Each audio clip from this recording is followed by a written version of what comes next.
నమస్కారం, వార్తలకు స్వాగతం.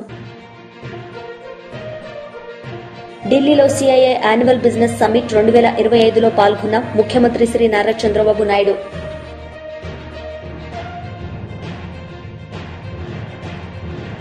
కేంద్ర మంత్రి కిషన్ రెడ్డి మీడియా సమావేశం నిర్వహించారు. ఈ సందర్భంగా ఆయన మాట్లాడారు. పలు అంశాలపై వివరణ. ఢిల్లీలో సిఐఐ యాన్యువల్ బిజినెస్ సమిట్ 2025లో పాల్గొన్న ముఖ్యమంత్రి శ్రీ నారా చంద్రబాబు నాయుడు. ఈ సందర్భంగా ఆయన మాట్లాడారు. Ultimately, my aim is either forest cover or horticulture, plainland plantation, everything 50% green cover. As on today 29%, I want to go for 50%. That is another thing we are working. So, this is where, while working for future, and also we have to protect sustainable economy, sustainable environment. That is where I am doing. I am confident we will do it. Fantastic. Thank you. Thank you very much, sir. Sanjeev Puri is also investing in your state heavily, and he should promise much more today to you. Or otherwise we won't leave him. Honorable Chief Minister, I think let me first say that what you said was extremely visionary, very clear, very simply put, very purposeful, and every line of what you said had a lot of substance in it, and you meant every word of what you said. We have always seen you as a man who is ahead of times, and the 90s was one example, but I can say it today.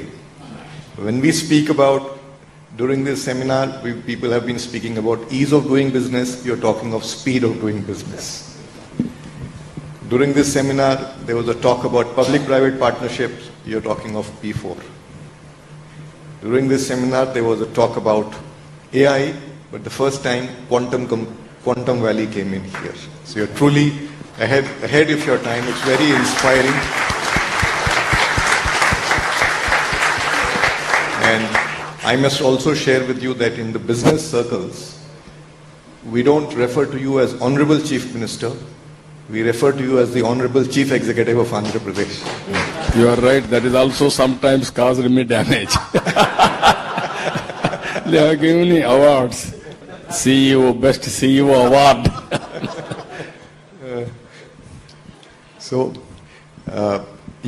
I remember when we first met in your office, when the CIA delegation had gone, you had invited us for some suggestions. So like today, that day also, you asked all of us to do our homework for investment in the state. Today you started with that, you ended with that. That's truly a hallmark of great determination and CEO. And let me say to you, sir, that the next investment we make will be in Andhra Pradesh, and you'll hear about it very soon. We're so encouraged by what you said. Thank you, sir. Thank you. Let me now take the liberties of raising some questions to you. So you spoke about a growth rate, which if I ask somebody outside this hall will say that's only a dream. Double digit, 22 years, very powerful statement. So how would you like to share some perspectives on what are the pillars or strategy for that? Second, sir, you spoke about Quantum Valley. So could you throw some light on what all you envisage there? There is also this little conflict today between jobs and AI. And India has, as you also mentioned, a very strong and young demography who needs a lot of jobs. So how do you see us as a nation resolving this conflict going forward? And the third area I wanted to also ask you about is that there is a lot of part of Andhra Pradesh that is in the rural areas. So how do you envisage the development in the rural areas? And CII has, one of the things CII has been suggesting is that with better connectivity across the country now, is it now time to, around cluster of villages, to be setting up integrated rural development hubs, skilling, education, healthcare, career management, Because when people from, the villages are coming to the town, maybe they stay there, the cost of getting training, accessibility becomes a problem. So this is one of the thoughts that we've been suggesting, but really like to hear your perspective on how do you see prosperity in rural Andhra Pradesh. Thank you, sir. Thank you, sir. Very interesting. One is, I will come last point, and then I will answer other points also. Andhra Pradesh still predominantly agriculture. If all of you can see, all states less than 20%, 15%, even 9, 7, like that. Even developed countries only 4%, 5% agriculture. Andhra Pradesh is 35% agriculture GSTP. This is a big. That is where I am changing the scenario for rural prosperity. One region totally horticulture. One region totally aquaculture. Food habits have been changed. Naturally, we have to change agricultural pattern also. Even added to this, agro-processing, in a big way we are starting. And with all these things, even if you see 20 years back, I started coffee, Araku coffee. Now it is a global brand. Now it is available all over the world. That is how we are promoting. That is not only that, employment generation, 175 constituencies, 175 industrial parks. కేంద్ర మంత్రి Kishan Reddy media సమావేశం నిర్వహించారు. ఈ సందర్భంగా ఆయన మాట్లాడారు. ఎవరికి తెలియకుండా జరిగినటువంటి సంఘటనలు కావు. ప్రతి క్షణము మీడియాలో జరిగినటువంటి దాడులు, ప్రతిదాడులు అన్నీ కూడా లైవ్లో ప్రపంచమంతా చూసిన విషయాన్ని మనం చేస్తా ఉన్నాం. ఆపరేషన్ సింధూరు ప్రారంభించినటువంటి మొదటి రోజే 23 నిమిషాల లోపల పాకిస్తాన్లో ఉన్నటువంటి 9 ఉగ్రవాద స్థావరాలు కావచ్చు, ఉగ్రవాదుల కేంద్రాలు కావచ్చు, ఏ రకంగా భారత సైన్యం ధ్వంసం చేసిందో, అనేక మంది ప్రముఖ ఉగ్రవాదులను హంతం చేసిందో మన సైన్యం మనకు కళ్ళకు కట్టినట్టు అన్ని విషయాలు చిత్రాల ద్వారా, వీడియోల ద్వారా యావత్ ప్రపంచానికి చూపించిన విషయాన్ని ఈ సందర్భంగా మనం చేస్తున్నాను. ఇది భారత సైన్యం చెప్పినటువంటి అంశాలే కాదు, పాకిస్తాన్ స్వయంగా పాకిస్తాన్ ప్రధానమంత్రితో సహా అనేక వీడియోల ద్వారా స్పష్టంగా ప్రపంచానికి తెలిసింది. మనం ఇజ్రాయెల్ చేసినటువంటి దాడులన్నిటిని కూడా సీసీ ఫుటేజీలతో సహా భారత సైనికులు ప్రపంచం ముందు పెట్టడం జరిగింది. చివరకు పాకిస్తాన్ ప్రధానమంత్రి చెప్పాడు, మేమే దాడి చేయాలనుకున్నాము, కానీ రాత్రికి రాత్రి 9వ తేదీ భారతీయ తిరిగి మిజైల్స్తో పాకిస్తాన్ మీద దాడి చేసింది. ఆ కారణంగా మా సైనికులంతా డిమారలైజ్ అయ్యారు, మేము తిరిగి దాడి చేయలేకపోయామని పాకిస్తాన్ ప్రధానమంత్రి స్వయంగా ప్రకటించినటువంటి వీడియోలను ప్రపంచమంతా చూసింది. ఈరోజు దురదృష్టం ఏంటంటే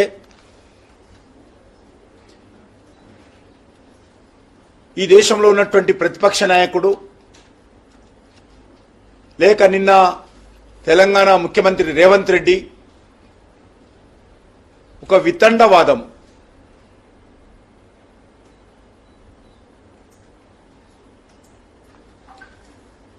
లేవదీస్తున్న విషయాన్ని ఈ సందర్భంగా మనవిస్తున్నాను.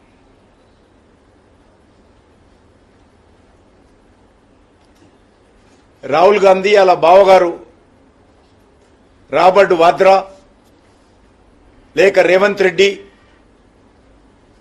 ఈ ముగ్గురు రాళ్ళు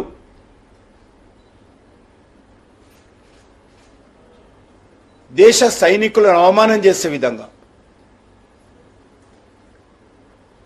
వాళ్ళు చేసినటువంటి పోరాటాలను తక్కువ చేసే విధంగా మాట్లాడుతున్నటువంటి విషయాన్ని ఈ సందర్భంగా మనవిస్తున్నాను. రాహుల్ గాంధీ అడగాల్సింది ఎన్ని రఫేల్ విమానాలు కూలిపోయినాయో కాదు, ఎంతమంది ఉగ్రవాదులు చనిపోయారు అడుగుంటే దేశ ప్రజలందరూ సంతోషపడేవాళ్ళు. ఏ రకంగా మన సైనికులు పాకిస్తాన్ మీద విరుచుకపడ్డారో, వైమానిక దాడుల ద్వారా కావచ్చు, మనకున్నటువంటి ఆధునికమైనటువంటి టెక్నాలజీ ద్వారా కావచ్చు, మన మిజైల్స్ ద్వారా కావచ్చు, అడిగినుంటే సైనికులు కూడా సంతోషపడేవారు.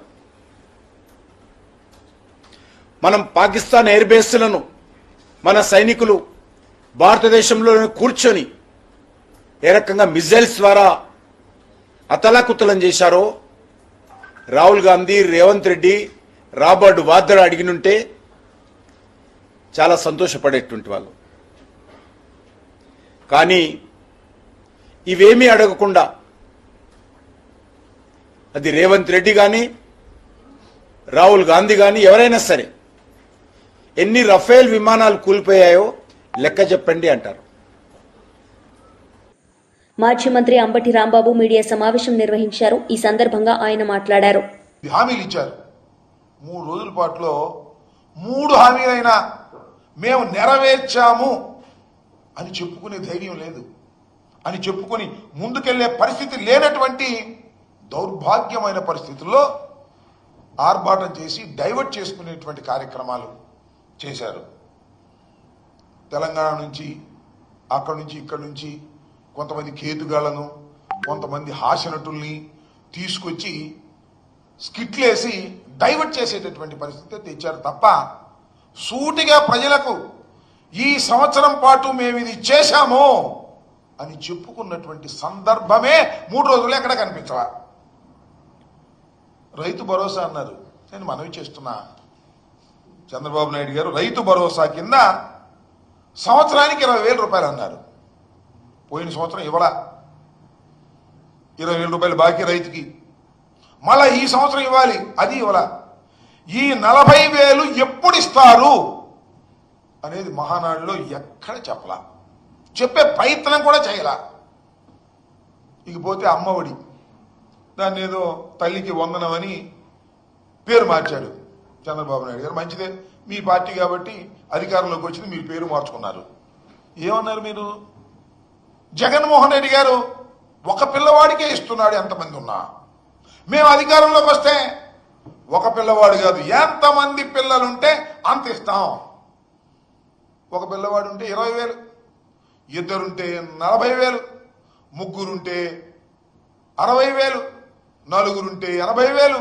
ఈ రకంగా పాట పాడారే. మరి గత సంవత్సరం ఏం ఇవ్వలేదే. పోనీ ఈ సంవత్సరం ఇవ్వాలి కదా, ఈ సంవత్సరం ఇచ్చే పరిస్థితి లేదే. ఒక పిల్లవాడు ఉంటే 40,000 ఇవ్వాలి 2 సంవత్సరాలు కలిపి, ఇద్దరుంటే 80,000 ఇవ్వాలి, ముగ్గురుంటే ఈ రకంగా పెంచుకుంటూ ఇవ్వాలి కదా. మరి ఇచ్చేటటువంటి ప్రయత్నం గురించి ఏదో సొల్లు కబుర్లు చెప్పారు తప్ప ఆ పద్ధతి చెప్పలా. ఇస్తాము అని హామీ ఇచ్చారు. చిత్రం ఏంటంటే గతంలో ఇచ్చిన హామీలను నెరవేరుస్తామని హామీ ఇచ్చారు మహానాడులో. ఇప్పుడు నిన్న ప్రజాస్వామ్యంలో ఇది హామీలను నెరవేరుస్తామని హామీ ఇచ్చేటటువంటి కార్యక్రమం చేసినటువంటి ఘనులు చంద్రబాబు నాయుడు గారు, తెలుగుదేశం పార్టీ అని మనం చేస్తున్నా. ఇక నిరుద్యోగ భృతి 3,000 ఇస్తామన్నది. గత సంవత్సరం ఎంత ఇవ్వాలండి? 36,000 ఇవ్వాలి, అది పెండింగ్. ఈ సంవత్సరం మరో 36,000. ఈ రెండు ఎప్పుడు ఇస్తారో ఎక్కడ మాట్లాడినటువంటి సందర్భమే లేదు. ఇక ఆడబిడ్డ నిధి 18,000 ఇస్తామన్నారు. ఏడాదిలో 18,000 ఇవ్వాలి, మరొక ఏడాదికి 18,000 ఇవ్వాలి. దీని సంగతి మాట్లాడలేదు. నేను మనవి చేస్తున్నా, పెన్షన్లు 66 లక్షల మందికి మేము పెంచి పెన్షన్లు ఇచ్చాం. మీరేం చేశారు? దాన్ని తగ్గించే కార్యక్రమం చేశారు. అసలు భర్త చనిపోతే ఇమీడియట్ గా భార్యకి ఇచ్చేటటువంటి పద్ధతుల్లో పెన్షన్ ఇచ్చేటువంటి ఘనత వైఎస్ఆర్ కాంగ్రెస్ పార్టీది, జగన్మోహన్ రెడ్డి గారిది. మీరేం చేస్తున్నారని అడుగుతా ఉన్నా. తగ్గించేశారు. పెన్షన్ సంఖ్య తగ్గించేటటువంటి కార్యక్రమం, కుదించేటటువంటి కార్యక్రమం, ప్రతి సంవత్సరానికి ప్రతి నెలకి కూడా పెన్షన్లు కుదించేటటువంటి కార్యక్రమంలో ఉండి మీరు అన్యాయం చేసేటటువంటి కార్యక్రమం ఇవాళ మీరు చేస్తున్నారు. ఇకపోతే బీఆర్ఎస్ లీడర్ మీడియా సమావేశం నిర్వహించారు. ఈ సందర్భంగా ఆయన మాట్లాడారు. అని చెప్పి మళ్ళీ అదే సైనిక దళాలని విమర్శించే ప్రయత్నం చేస్తారు. ఇదే కాంగ్రెస్ పార్టీ 10-15 రోజుల ముందు ఇదే ముఖ్యమంత్రి ఇక్కడ ర్యాలీ చేశాడు సైనిక దళాలకు మద్దతుగా. మళ్ళీ ఇప్పుడేమో సైనిక దళాలు తప్పు చేశాయన్నట్టుగా మాడుతా ఉన్నారు. రేవంత్ రెడ్డి గారు మీరెవరు? దేశ ప్రజలందరికీ హక్కు ఉంది అడగడానికి. కానీ ఏ అంశం మాట్లాడాలి, ఎంతవరకు మాట్లాడాలనే విషయంలో పరిమితులు ఉండాలనే విషయాన్ని కూడా గమనించాలి. ఇవాళ రాహుల్ గాంధీ గారు ప్రధానమంత్రి అయి ఉంటే పాక్ ఆక్రమిత కాశ్మీర్ మనకు వెనక్కి వచ్చేది, మనం గెలిచే వాళ్ళము అని సైనిక దళాల యొక్క శక్తి సామర్థ్యాలని శంకించే విధంగా, కించపరిచే విధంగా మాడుతూ ఉన్నారు. ఇది పెద్ద జోక్. కాశ్మీర్లో కుంపటి పెట్టింది ఎవరు? కాశ్మీర్ సమస్యకు కారణం ఎవరు? రాహుల్ గాంధీ గారి యొక్క మెప్పు పొందాలంటే మీకు చాలా మార్గాలు ఉన్నాయి.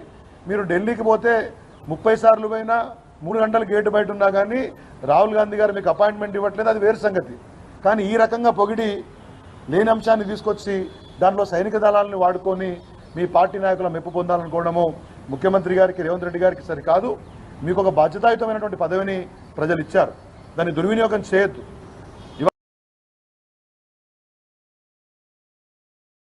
ఎక్కడికో పోయింది. రాహుల్ గాంధీ ప్రధానమంత్రి కావాలన్నా, మోడీ గొప్పగా పనిచేసిండా, ఇదా మనకు కావాల్సింది? ఇవాళ దేశం ఇటువంటి పరిస్థితిని ఎదుర్కొన్నప్పుడు సైనిక దళాల యొక్క సామర్థ్యాన్ని మనం, వాళ్ళ యొక్క త్యాగాలను గుర్తు చేసుకుంటూ, వాళ్ళు చేసినటువంటి పనిని మెచ్చుకుంటూ, దేశం ఒక్కటిగా ఉన్న సందర్భంలో కాంగ్రెస్, బీజేపీ దుర్మార్గమైనటువంటి రాజకీయాలు చేయడం, ఆ రాజకీయాల్లో సైనిక దళాలను వాడటం అనేది, వారి పేరును గుంచడం అనేది సరైన పద్ధతి కాదు అనే విషయాన్ని కూడా వాళ్లకు నేను గుర్తు చేస్తూ, దేశ భద్రత, సైనిక దళాల అంశం చాలా సున్నిత అంశం. మాట్లాడేటప్పుడు బాధ్యతగా ఉండాలి. ఇటువంటి స్టేట్మెంట్స్ అయితే ముఖ్యమంత్రి గారు ఇస్తున్నారో, ఇలా కాంగ్రెస్ పార్టీ ఎటువంటి నాయకులను తయారు చేసి దేశం మీద గోలుతుందో, ఎటువంటి బాధ్యతారహితంగా ఉంటుందో మరి వాళ్ళ ప్రజలు గమనించాలని కోరుతూ, ఇటువంటి యొక్క వ్యాఖ్యలు భవిష్యత్తులో పునరావృతం కాకుండా కాంగ్రెస్ నాయకత్వం చూసుకోవాలి. వైసీపీ లీడర్ మీడియా సమావేశం నిర్వహించారు. ఈ సందర్భంగా ఆయన మాట్లాడారు. సంబంధించిన పిల్లల ఉదాహరణకు జూనియర్ ఎన్టీఆర్ గారు అని ఇప్పుడు సతమతం అవుతున్న కాలం. మీరు ఒక సరికొత్త చర్చకి మరి 2-3 మాటలు ఫస్ట్ మీకు రాసిచ్చి ఉంటారనుకుంటా ఉన్నాను నేను. ఇప్పుడు రాయలసీమ ముద్దుబిడ్డ ఎవరు అని మళ్ళా ప్రశ్న వేశారు. మీకు మీరే ఆ ప్రశ్న వేశారు. మామూలుగా మీ అజెండాలో పడకూడదని అనుకుంటుంటా. ఇప్పుడు మీరు అజెండా వేస్తారు డీవియేషన్ కోసం, డిస్టర్బెన్స్ చేయడం కోసం అనుకుంటా నేను. కానీ పడక తప్పడం లేదు. మీరు మీ ఏ ఉద్దేశంతో అన్నప్పటికీ కూడా రాయలసీమలో ఉన్నవాడిగా, రాయలసీమ వాడిగా నేను ఈ విషయాన్ని మీతో మాట్లాడాలనుకుంటా ఉన్నాను. రాయలసీమలో అనేక మంది రాయలసీమ తల్లి యొక్క అద్భుతమైన కొడుకులు ఉన్నారు. తరిమల నాగిరెడ్డి గారు, సంజీవరెడ్డి గారు, అంతకుముందు అదే కాలంలోనే పిల్లయ్య గారు, సదాశివ గారు, ఇట్లా అనేక మంది ఉన్నారు. అట్లాగే ఇప్పటికి కూడా ప్రజల గుండెల్లో చిరస్థాయిగా నిలిచిపోయిన వైఎస్ రాజశేఖర రెడ్డి గారు, అట్లాగే నాటి జగన్మోహన్ రెడ్డి గారు, వీళ్ళందరూ గొప్ప పిల్లలుగా రాయలసీమ తల్లికి ఉన్నారని మేము భావిస్తూ ఉన్నాం. నేను భావిస్తూ ఉన్నాను. రాయలసీమ ప్రయోజనాల కోసం నిరంతరం పోరాడిన,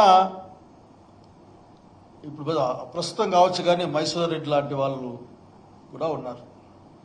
బాబు గారు, మీరు గుండెల మీద చేసుకొని చెప్పండి, రాయలసీమ ప్రాంతానికి వీళ్ళంతా గొప్ప బిడ్డలు, మంచి బిడ్డలు అవుతారేమో కానీ మీ స్థానం ఎక్కడో మీరే ఏరుకోమని, ఎంచుకోమని అడుగుతా ఉన్నా. నేను చెప్పాల్సి వస్తే రాయలసీమకి చెడ్డ బిడ్డ నువ్వు, మంచి కొడుకు కానే కాదు, కేవలం మాటలు చెప్పి తల్లిని మోసం చేసే, లేక దగా చేసే ఆ వారసత్వంలో ఉన్నవాడు అని నేను చెప్పాల్సి వస్తుంది.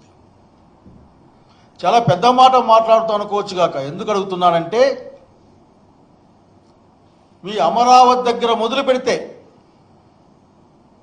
కర్నూలు, అనంతపురం వరకు కూడా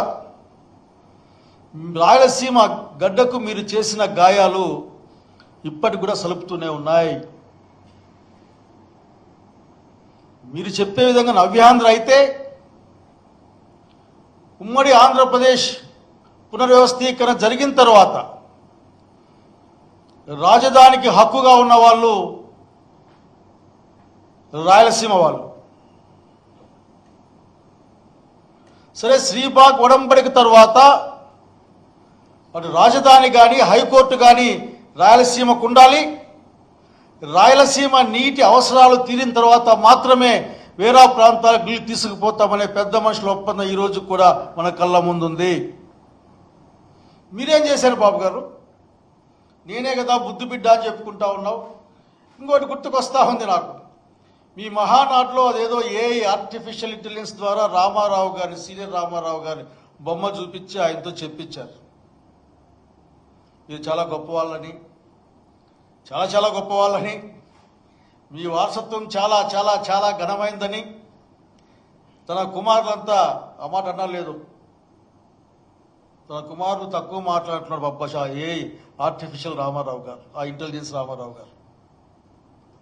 నిజంగా రామారావు గారు ఆ వేదిక మీద నుంచి మాట్లాడింటే ఏం మాట్లాడేవాడో మీకు గుర్తు రాలేదా? గుడ్ల మీద చేసుకొని చెప్పండి.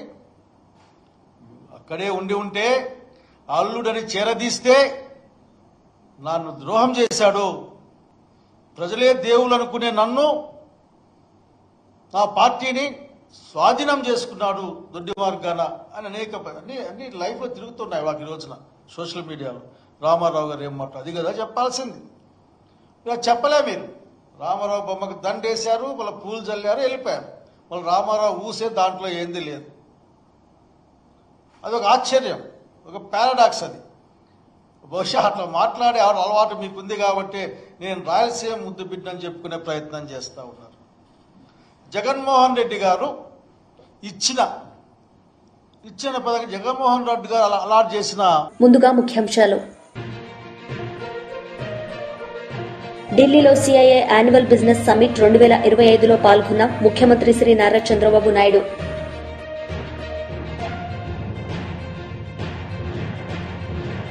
కేంద్ర మంత్రి కిషన్ రెడ్డి మీడియా సమావేశం నిర్వహించారు. ఈ సందర్భంగా ఆయన మాట్లాడారు. పలు అంశాలపై వివరణ. వార్తలు ముగించే ముందు ముఖ్యాంశాలు మరోసారి.